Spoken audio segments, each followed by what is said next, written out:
Power is always dangerous. The winter is coming. I'm getting lost in the details of nothing. Remember the first time you saw Star Wars? We were still living at your mom's house.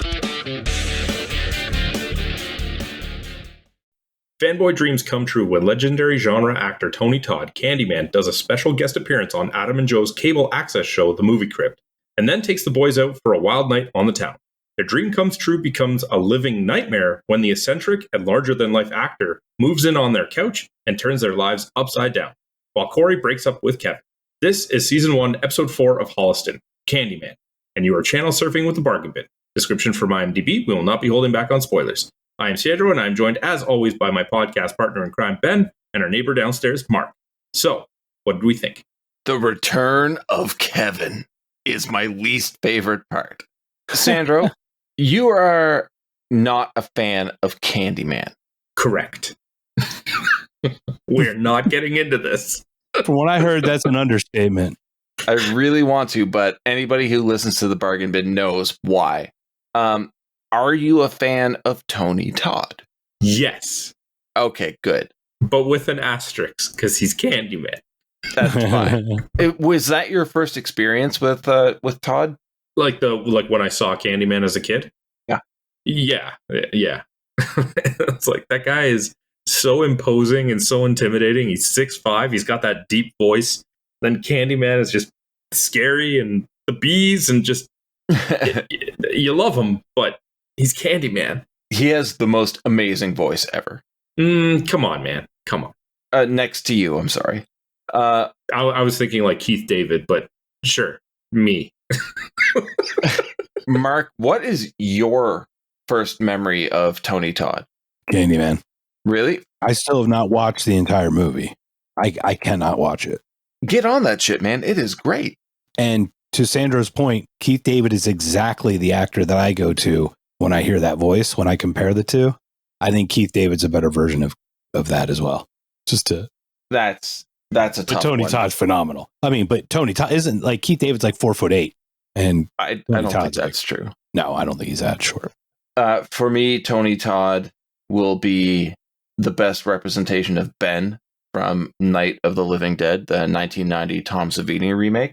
One of my favorite zombie films of all time, and he killed it. He was absolutely amazing in that. Well, they were already dead. It was a zombie movie, easy. Plus, that also has Bill Moseley, who is Crazy Max. Oh, nice. Yeah. What I remember from Tony Todd is his voice. I think he did narration on a video game I played called Juiced, which is like a racing game. I don't know that. Like a software racing game. Yeah, they did like multiple variations, like a 2 and a 3 or whatever, but I think he was like one of the head like street racer racing for Pinks guys. So he's got the voice. It's beautiful. He has all of the talent. And I think that might be a bit of a detriment to this episode. This is the first really big horror cameo character for the series. Can you even call it a cameo? Like, he's in the entire episode. Exactly. Like, guest starring. Guest star. Yeah, we'll go with that because they do it with Kane Hodder and others down the road. But this is the first one we really get. And I feel like they were so happy to have Tony Todd on this episode that they gave him too much screen time. I thank you for saying that, because I 100% agree, and I didn't know why I felt a little off until the way you just explained it. Well, we're watching Holliston for Adam, Joe, Laura, and Corri. Right. And yes, while all four are present, it seems like Tony had more of the focus on him. Absolutely. I agree to your point. It did. Yeah. I kind of detracted from the crew, right? From the group. Yeah. And I think that was them just kind of getting their footing of having like a horror icon on a show about horror made by horror fans. Yeah. I could tell you that I would have done the same thing. Mm-hmm. Even though it may have been a quote unquote mistake or maybe not the best decision, I probably still would have done the same thing. Yeah. You can't blame them for it. Right. Exactly. I actually don't think it's that detrimental to the episode. And why is that? Because of the function that he serves. It's not like he gets all of this camera time and focus because they want to build a narrative around him as, say, the central character. he's clearly built up as the like catalyst, the obstacle of this episode. It's like how, you know, whenever you see one of these zombie movies and the zombies end up being just an obstacle and the conflict usually ends up being between the humans. Like, he is here to drive further these relationships with the four characters. And I don't mind him having the screen time because it's a physical manifestation of something like, say, the skunk smell from the last episode. That's fine. I get that. But with he's a plot point here. Like you said, with the skunk smell. With that, you're dealing with an event that has happened, not something that is ongoing. In episode 2 with the camera, the problem wasn't the camera itself, is that the camera was gone, and then you see how people have to react about that. Here, it seemed like a lot of the episode was Candyman irritating Adam and Joe over and over again, and they're like, we have to kick him out, and then he'll do something else, and they won't. And they're like, we have to kick him out, and he'll do something else, and they won't. It just felt repetitive. Yeah, but it's also trying to drive home the point so that when at the end of the episode, Adam finally does it, because everything else, which has been beaten into us, he will not stand up to him. He will not stand up to him. It seems repetitious. It seems maybe overdone. But what's the actual trigger for him to stand up for him? Like, it's meant to be just a very massive swerve right at the end to juxtapose the entirety of its presence beforehand. And I will agree with you on that. But it seems like they also didn't spend enough time on Tony and Corri to get that reaction. Now, that's just my perspective. The fact that it worked for you means I'm probably missing something. And you know what? That's fucking fine. We're all experiencing the show differently. So I'm glad it really worked for you. From my perspective, it felt a little muddled. But let's actually get into the episode, because yes, while Tony Todd has a lot of screen time here, everybody else, they truly do shine, as always.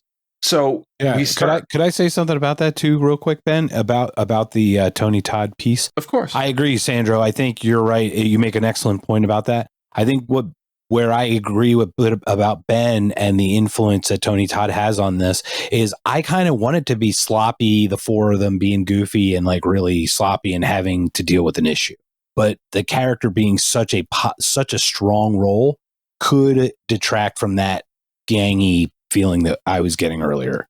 Yeah, but it's meant to be like an emotional, like tearing, like their tug of warning between their desires and their reality. What do you want them to do? Spend the entire episode coming up with plans to try and get rid of them? Like, just short of having an Acme crate delivered, they didn't want to do like an unrealistic like representation of this scenario that they're stuck in. Honestly, I kind of want that though. But these guys are the ones. It would work in this show. That's what I'm saying. I want a bucket tied to a string that he opens a door and it pours on him or something. I don't know why. I think we all have to agree that certain things about this episode worked for us and certain things didn't. But in the end, Adam and Joe put out the show they wanted to make. And this is like, aren't we picking hairs a little bit? Aren't we still all enjoying the show at the end of it?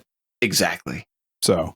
But I love that we can have this discourse about what we really enjoyed, what we didn't, what we thought was heavy-handed, what wasn't, what could have been better, what could have been worse. In the end, none of us are filmmakers, and we just have to accept what these two geniuses are doing and what they're giving us, because thank them both for the show's existence. It is nice to see us all having the same reaction of enjoying the episode, but then seeing us kind of all getting to that destination through a different path, right? Mm-hmm. Mine the right one, you guys the wrong one, but still it is refreshing to see this different perspective. Right. Well, let's get into the actual story. So we open up on Adam and Joe playing Battleship, and the first thing I noticed was, this seems very early in the morning. And I didn't remember them calling it out, but Laura coming out of Joe's room, which always has weird sound effects and lights coming out of it, which we'll see more and more in the series, calls them out on it. And I love that. Is this the same game of Battleship you were playing since last night? And that's impossible. It's absolutely impossible. Not just that it's impossible, but every time the camera directs itself onto their game, there's not one red piece on either of their boards. No, there's no hit whatsoever.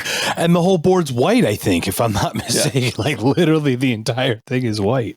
No, there are there are some gaps, but it's there were, a couple of gaps, but it's like a bunch of white bags, man, everywhere. You would think if you were playing from the night before, you literally just would have run out of squares to call because it's been that long. Yeah, it has.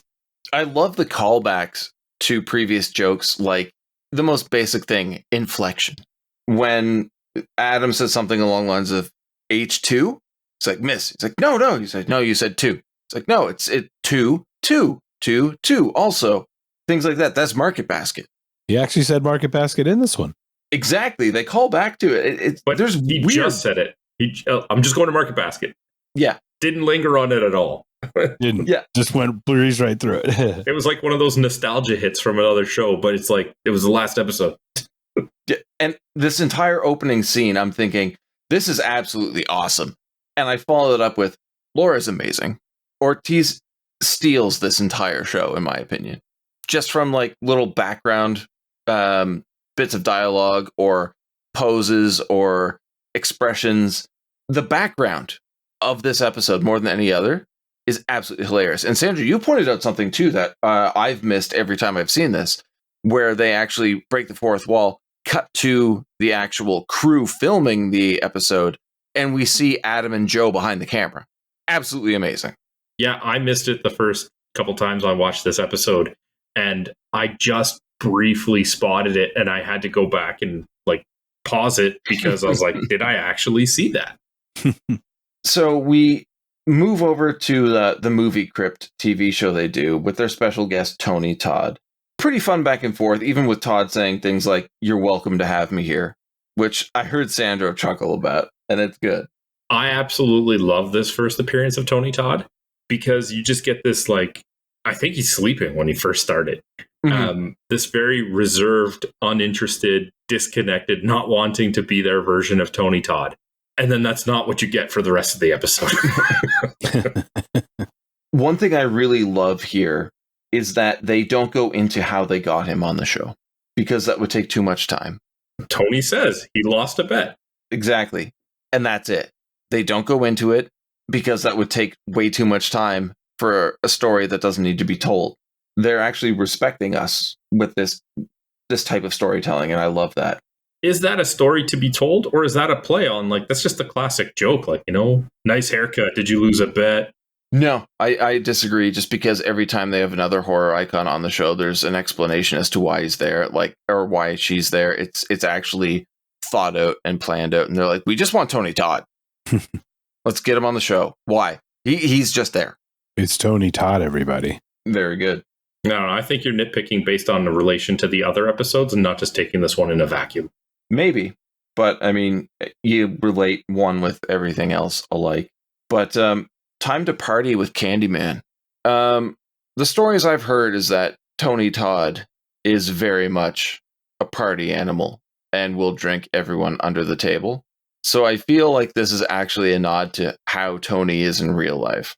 He's 6'5". How does he fit under a table? No, he drinks them under the table. Oh, okay. Yeah. Well, that's where all the alcohol goes in that 6'5" frame is. The fact that he would just wake up in the living room of people he was drinking with the night before does not surprise me. And I thought that was really fun because I find that incredibly believable. No, it's probably pretty responsible. I mean, they were blackout drunk. Maybe he was going to drive and they were like, no, come stay on our couch. You know, they're being good hosts. He's like the most generous squatter I've ever met. Is he? Well, I mean, he bought a TV. He's going to take it with him, but he bought it, didn't he? He offered to. Did he actually buy it? I missed that. Oh, I don't know that. I just don't think that the plot ever went to that point. Yeah. Yeah, I would just assume it all went through it or whatever. They did say that he picked up the tab from drinking the night before, and they all got like blackout drunk. So yeah, it must have been pretty a good. decent amount. That's right. He did pick up the tab. What did you two think about Laura's freak out when she showed up and Tony Todd's there? Well, isn't this when we got the cut to the Mike Man? Because she says he's going to kill us, and they're like, but he's just an actor who plays Candyman. And she's like, who's Candyman? And it's like, oh, okay. Yeah. She is adorable. Do you two just want me to rename the show I Love Laura? We should just call it Laura. Yeah, I mean, we all love Laura Ortiz, right? Holliston. Oh, God. Okay, man, I tried. So we'll jump to the return of Kevin. I actually like Kevin now. I don't like this. I don't. This Really? guy was okay in the first episode, but in this episode, it was like, you know how you were acting in the first one? Do it worse. Like, make it look like you do not know how to act your way out of a wet paper bag. Yeah, but I loved that, man. Like, I think we all knew when we saw him again that this is the end of Kevin. I don't think we see him again. I'm not sure. But you could tell. It's like, let's take that annoying character and make him even more annoying. What was with the pancake? It was the content, what he said. It wasn't how horribly he said it. It was just amazing. Pancake. But yeah, this inevitably led to Corri breaking up with him. And then we cut back to the apartment with the knowledge of... Hold on. You two Laura fiends couldn't even mention that when she came into the cafe, she did the standing pose with arms on her side, like he introduced himself in the first episode, but she greeted him that way? No? It sounds like you're the Laura fan here. Oh, I'm not saying I'm not a Laura fan. I'm just not going to drool over her like you guys. But I'm definitely going to bring up things that... All right, fine. We'll just ignore that joke then.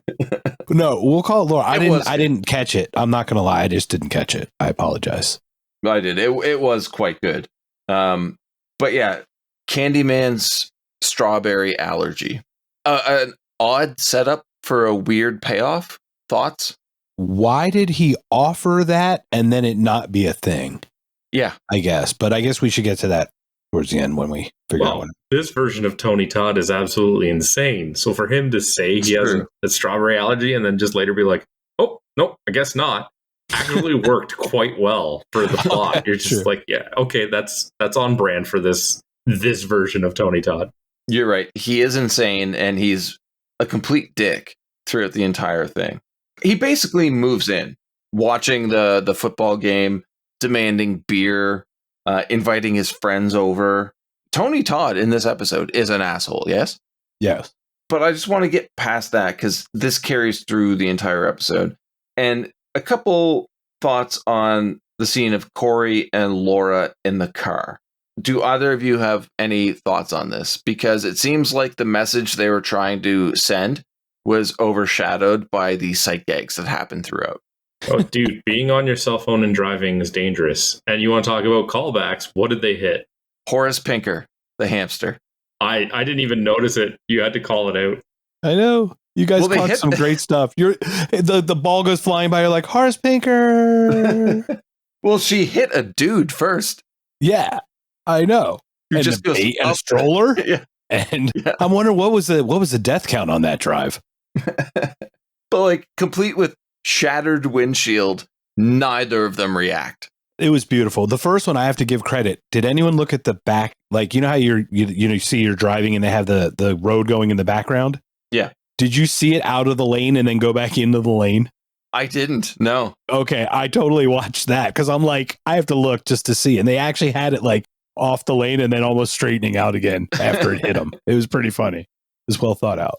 They do a great job paying attention to the little details that really do entice you to do multiple viewings because you're going to miss these little things.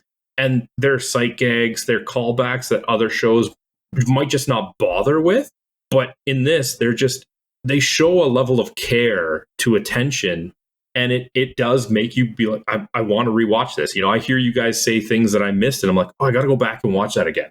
Yeah. Yep. Same thing going around the corner too. When they hit the stroller, that turn, the whole like back, it was attention to detail. It totally had my attention in that way. Attention to detail is one thing in this show, which they do very well. Some of the comedic lines are so fucking funny to me that I have to mute myself. Well, that's why they're comedic lines, Ben. No, but they're so good. So good. And with comedy, it's not just the writing, it's the performance that has to make it hit. There's a delivery aspect to it. Yeah. These aren't actors. They're writers. They're directors. Yeah, 4 episodes in, I think they're actors. Technically, yes. They're thespians. They're gay? They're thespians. They're gay?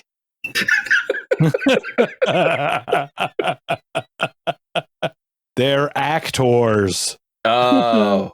But no, like when Adam is feeling like he has a contact high from all of Tony's friends smoking in their living room, and he says it feels like a beautiful woman's rubbing my temples with two Muppets. I don't know why that set me off. Like that was like I was laughing so hard I was choking scenario. I wasn't sure what to make with the Muppet part. Make with it what you will, man. It just hit me in the right way. They have a Bert and Ernie reference last episode. They got a Muppet reference this one. What are we going to do? And I still think Ernie is the better one. Yeah, I'm not going to get back into that. Tony eventually kicks everyone out, but still won't leave because it's time for a nap. He's showing Joe and Adam what they should be doing because he has no problem just doing get out. Yeah. So, why can't we do that? And the girls come home and Adam's overjoyed with Corri breaking up with Kevin, of course. But at this point, Tony is in the shower rapping. Laura busting the moves, which I thought was hilarious. But finding out that Tony Todd is on Corri's list of celebrities she wants to sleep with really messes Adam up. Any thoughts on that reaction? Because Tony is 100% down. I don't know how to react. Like in this show, Adam is going to be set off by anything that Corri does that is even remotely showing interest in another partner. Yeah, and I'm glad you said that too, because I find that this is the only cheap get that we have, because we know exactly what's going to happen from this point on.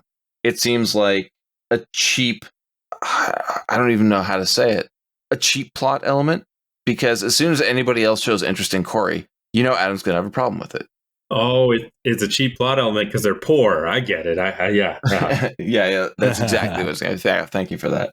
I think we can all agree one of our favorite parts of this episode is Joe trying to take the initiative to kick Tony out and just eat a hard smack in the mouth. What would you call it, initiative, or would you just call it a walk up to a slap? Like, I have no idea what's happening. He didn't even get the words out. He just walked up and said, "Look," and just got smacked in the face. I saw it, and my brain still couldn't compute it. I'm like, did that really just happen? Like 2 minutes later, I asked you guys, did he just get slapped? It's like, yeah, he didn't even say anything. No, and like you said, it just reset the scene. I swear I thought the video skipped, and I'm like, I'm just going to let it go. I thought it skipped because he slaps him, and then all of a sudden he just turns around and he's talking to Laura. Like, what the? That was amazing. Yeah, it definitely reset things. Well, this leads to Tony and Adam talking in Adam's bedroom because basically Tony wants to borrow Adam's bed to fuck Corri. Because he does it hard. And lines like, "Thanks, man. You owe me," which Sandro brought up when we were watching it. Like, what a complete asshole. Mm-hmm. He really leans into that, doesn't he? Yeah. But this does bring us to finally an appearance of Odorous. I'm gonna say it right now because you ask me every time. Yes, this is Odorous's best appearance so far. Thank you. I was going to ask you that. You ask me every episode, and I'm finally ready to tell you that not for the whole episode, but just for his appearances, this is the top one we've seen thus far. And it's because of the sage advice. I mean, at one point, Adam is kind of telling him my situation or his situation, and Odorous is just like, "That sucks to be you." I like his gossamer exit. No, I love things like, "You should be lucky. He is a celebrity. You are nobody. You should let him sleep with your girlfriend." And what's up with the Pilates and all the stretching that he did? Is it because he's stuck in the closet all the time? I don't know. But just like the sounds he was making when he was stretching his legs, like, It's great. Dave Brockie was amazing. His idea of how to get rid of somebody who won't leave is to frame him with child pornography, which is a very odorous thing to say. But the actual advice when he finds out that Adam's talking about Candyman is get the fuck out of the house, and then just runs through the wall and leaves the whole body print. He actually gives the advice after he runs through the wall. He runs through the wall and then leans in the door when there's a hole right next to it and says, "Get out," and then shuts the door. He was so good in this. This is a good performance. We get a really brief return of Crazy Max, the always amazing Bill Moseley, followed up with Lance Rocket. You guys copulate? And then what were all the C words? Constitute? No. Capiche? Yeah. and Lance calls out Adam. He's like, "You look like someone drove over your pet hamster." Which is a callback to earlier in the episode. Exactly. These are smart writers. They really know how to work the structure of a script. Well, it's so tongue in cheek too, which I love about every episode of this show. Like Adam trying to take a stand to the Candyman situation, and it's him and Joe and Lance standing there, and he's like, "We're not going to take it." And looks at Lance anymore, which we all know is a line from a Twisted Sister song. And Lance looks off to the side, is like, "This is awkward for me in numerous ways."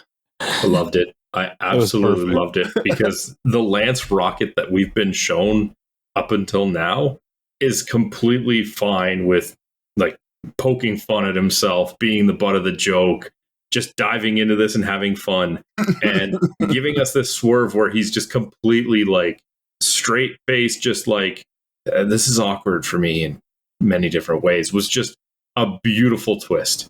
Yeah, agreed. It's perfect because he's generally shameless, and he exposed a little bit of that humility or like fear of shame. I will always love Dee Snider. I'm so happy he's in this show. I listen to this song all the time now. He's great seasoning. Well, guys, it's time to poison Candyman with strawberries from Market Basket. Which is, the throwback to it, but they don't do the pronunciation. Market Basket. Market Basket. The ice cream. I found a hilarious method to poison someone. Buying strawberry ice cream to poison somebody who is allergic to strawberries is not exactly discreet. Maybe if Lance didn't so subtly creep his way out of the room when they were concocting the plan, he could have given him the advice of, he's not going to take strawberry disguised in strawberry, stupid. Well, what else would you do? You buy chocolate ice cream and mix strawberries into it.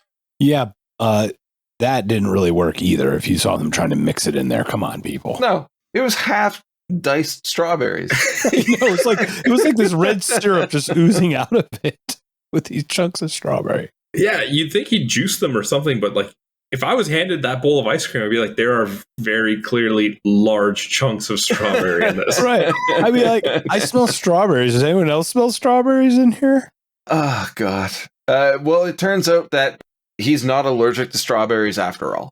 Although Laura tried to warn them and got thrown to the ground and smoked off the table. Oh, she ate shit so hard. And there's a weird, 5 or 10 second break until she says, "Ow," which just punctuated that joke perfectly. But we also get that dream sequence where Adam just straight up shoots Tony, and we cut back to the film crew, and the guy holding the boom mic just drops it and runs. I'm not touching any of those jokes. The funniest part of this is Laura taking charge. Like, she knows how to get rid of a body. Give me 3 garbage bags, 1 bottle of bleach, and you grab his legs. Yeah. This, again, Colombian cartel heritage. But, it turns out that Tony's pretty annoyed because Corri turned him down. Which seems like an odd decision if he was on her list. Yeah, it does. I agree with you there. 2 things. Both that she didn't go through with it, and that he seemed really rude about her. Like, even more than just being an asshole self, he kind of was a little derogatory and extra step. He really leaned into it. Yeah, he was a super asshole talking shit about her. I mean, I'll give him credit for that, unless that's like a perception. He really just was hamming it up or something. But wow. Well, I mean, he is out $4 for that ice cream. Well, yeah, it was 4. And apparently she wasn't worth it. And as soon as he said that, I was like, oh man, Adam's going to lose his shit. And he does. And kicks him out immediately. I love the kind of almost like self-acceptance when he is doing that. He's like, you can push us around, you can insult us, right? Like he realizes he's not standing up for himself. It is 100% Corri. Mm-hmm. For sure. And I brought up to you both when we were watching it, how as that's happening, Joe is holding Laura back. He's like got her by the hips and she's leaning with like fists on hips, ready to attack with the most menacing face she's had in the show to date.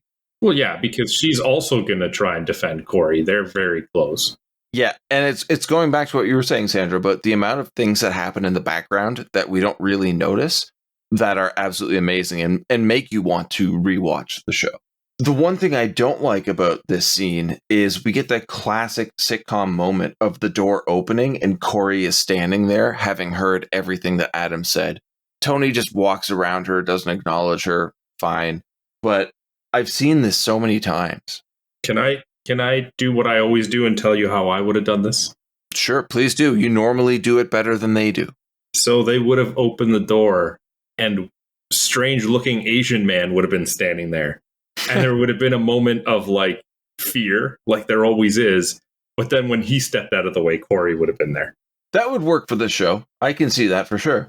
It's just they have to take the typical sitcom moment and just give it their twist. Without that, this is the moment in the episode where it is just pure cookie cutter sitcom moment. It's generic, right? Yeah, that's why even something as little as that would have been their twist on it. Yeah. So Adam gives her ice cream, and then we find out that Corri's actually allergic to strawberries, collapses on the ground, and we end in a freeze frame of Adam, Joe, and Laura pointing and laughing at Corri dying on the ground. It's the weirdest, but also most perfect ending to this episode, because Holliston doesn't end on such a positive note where they can just, next episode hit the ground running with all of this feel good stuff. By doing this like weird freeze frame, they can almost like decanonize the ending of this episode. Yeah, exactly. Yeah. This is a weird one, right? I agree. It was entertaining, but it was different than the feel of the rest of the show so far that I've experienced. Mm-hmm. But it very much ties into what you had referenced many times before, that these episodes can be watched standalone. Yeah. You don't need to have watched any of the previous episodes to fully enjoy this one. Absolutely. The scene in the car between Corri and Laura, where Laura tells her, you broke up with that guy, you're not going to be alone because there's Adam. They give you enough of the background without doing the whole origin again that you could watch this episode completely new to the show and get what's going on. And they do it in such a short period of time that it doesn't feel forced. Yeah, it was more of a feel of the show of the other 3 episodes that we watched so far versus the feel of this one, not really the content, is to your point. Because I think you could have watched this show on its own and just been entertained. Mm-hmm. Or episode. Okay, so time to ask the tough question. Pick one highlight. Oh, I know what it is immediately. Odorous. Okay. Had me in stitches. Dave Brockie always has me laughing. He always has, he always will. And I found like he was the only common denominator with the other 3 episodes that we've watched that made me feel like I was still watching Holliston itself. Like I said, this felt way too heavy-handed with Tony Todd, but the way you explained it does make a lot of sense to me, and I know why they did it the way they've done it. But Odorous was brilliant, even more so than the Skunked episode. But that's dope to me.